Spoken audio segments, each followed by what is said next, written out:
cơ nhóm là vì là lúc lên nước ta đi cơ lửa thơ về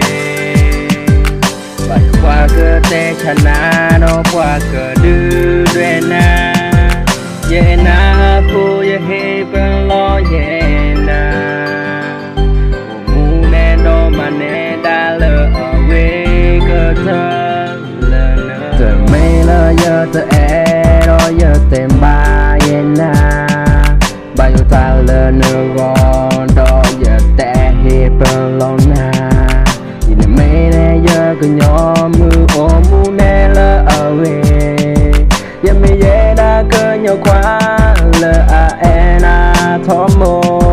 aku tinya lo na ta lên năm mấy giờ cơ nhóm mưa cơ nhau quá đi ya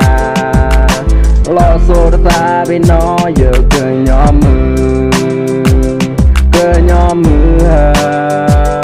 thì nhà nè là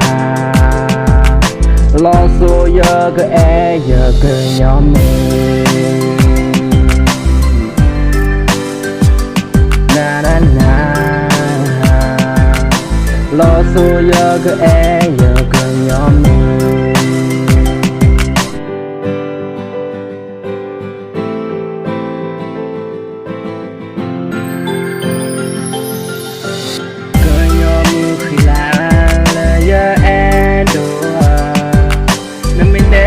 cơ nhóm là vì là lúc lên nước ta đi cơ lửa thơ về bài qua cơ tê chả na nó qua cơ đưa đuê na ye na phu ye he bên lo ye na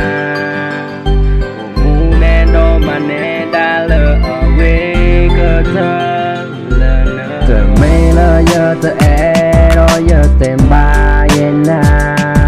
bao nhiêu ta lỡ nỡ gòn đó giờ tè he bên lo na nhìn mấy nè giờ cứ nhóm mưa ôm mu nè lỡ ở quê giờ mi ye đã cơ nhau quá lỡ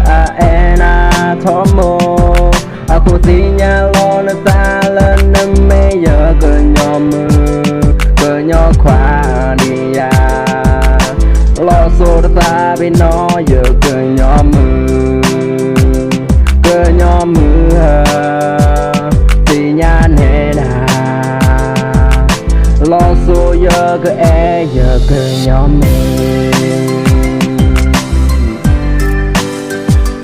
na na na lo số giờ cơ giờ cơ nhóm